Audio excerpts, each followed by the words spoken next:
Hello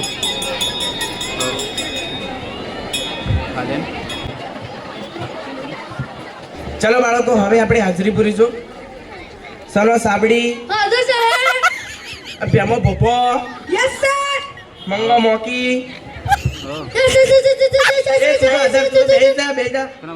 ગગા ગમોન yes sir મેલો હા સર ચમન ચોપલો આ બેઠો સાહેબ દેખાતો નહીં કાળો કસો યસ સર હકીલ હટેલો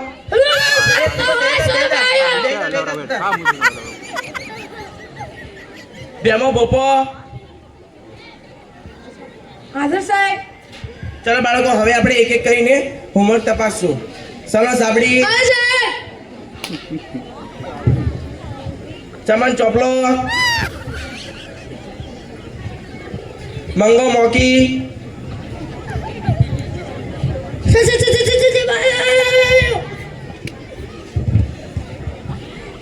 અલે લેસન છે મરજુ કરીને સાહેબ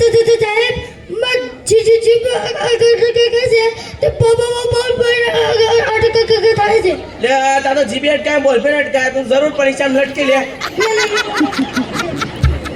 ગગા ગમોન હા સાહેબ આવ્યો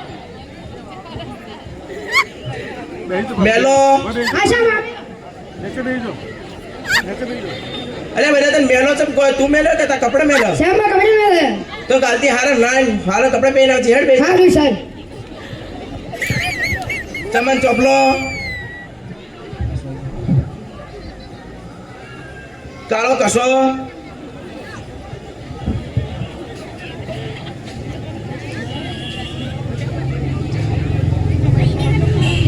હકીલ હટેલો સાહેબ એ તાતો બોલ છે તું તો બેહી જા બેમો ભોપો એટલે બેમાં લેસન ચમ નહીં લાયા સાહેબ હું મારા મમ્માના ઘરે જતો એટલે મોડું થઈ ગયું હતું હારું તા કાલ તું તા વાલીને ચિઠ્ઠી લેસીને લાવજે બેહી જા સારું સર ચલો બાળકો હવે આપણે પાઠની પ્રશ્નોત્તરી કરીએ પહેલો પ્રશ્ન બેન બે કેટલા થાય સાહેબ બોલ બેમાં બેન બે 22 તો સાહેબ એટલે બેન બે 22 ન તો તું બેહી જાય કોઈ આવડતું નહીં તને તો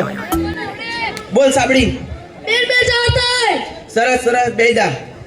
ચલો બાળકો બીજો પ્રશ્ન વાતાવરણ એટલે શું સાહેબ મને આવડે બોલ બેમાં સાહેબ વાતાવરણ એને કહેવાય જે આપણે બધા વાતો કરી બીજા ઉપર એને વાતાવરણ કહેવાય અલે ભણા મોભણા કોઈ તું બેહી જાય તને કે આવતું જ નહીં સાહેબ મને આવડે છે બોલ મંગા વાતાવરણ ખબર નહીં વાતાવરણ બગાડે ખબર હે ના આપણે વાતાવરણ નહીં બગાડું બેહી જા સાહેબ મને આવડે બોલ મેલા પૃથ્વીના આજુબાજુના આવરણને વાતાવરણ કહે છે સરસ સરસ બેહી જા चलो बालकों हमें अपने तीसरा प्रश्न दिल्ली में क्या है दिल्ली में कुतुब मीनार है अरे आप लोग होंगे नो बोकर दिल्ली में क्या है दिल्ली में कुत्ता बीमार है दिल्ली में कुत्ता बीमार ना दिल्ली में कुतुब मीनार है चलो बालकों हमें अपनो चौथो प्रश्न कई पक्षी झड़पी उड़ी सके સાહેબ મને આવડે बोल मेला જે પક્ષીના વધારે ઉતાવળ હોય તો ઉડી શકે છે सरस सरस बेही जा હા चलो बालकों हमें अपनो पांचमो प्रश्न 18 नो घड़ियो कोने आवडे छे સાહેબ મને આવડે बोल चोपला 18 का 18 કુમ પડ્યા કટારા ખટારાનું પડ્યું નતો અમા સાહેબનું પડ્યું નતો ले मैरू मैरू कोण आहे तू बेजे चलो बाळको હવે આપણો છઠ્ઠો પ્રશ્ન ગાંધીજીને ગોળી કોને મારી હતી બોલ ભેમા સાહેબ મેં નથી મારી સાહેબ એટલે તું નહીં મારી લઈ ગયો તું જારી તા વાલી મુને ને એક પ્રશ્ન આવડતો નહીં તને તો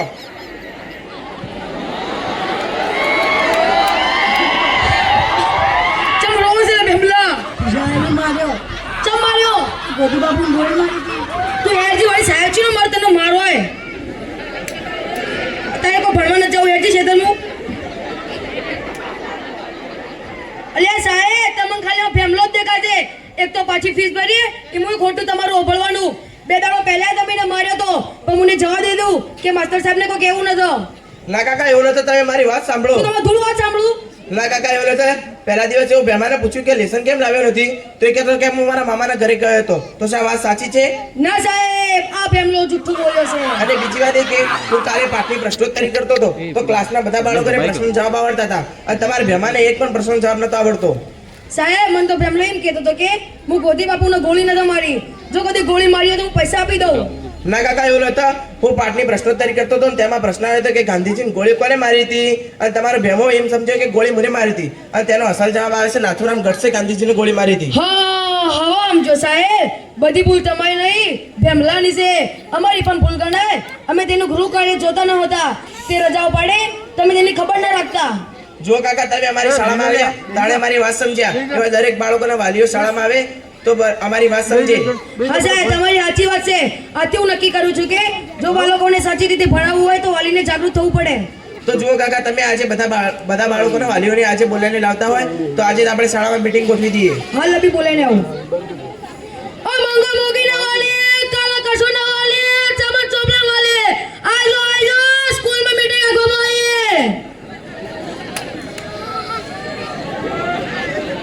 ચપીકા કરીએ સાહેબ. અલ્યા આપણે સ્કૂલમાં ન જતા એટલે બાળકો બગડી જાય. હેડો જલ્દી સાહેબને બોલાયા.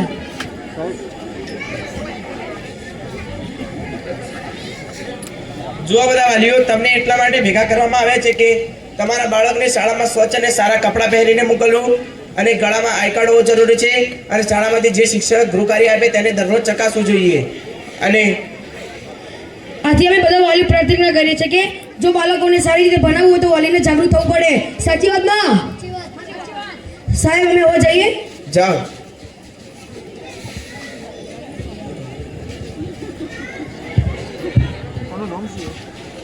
અહમદ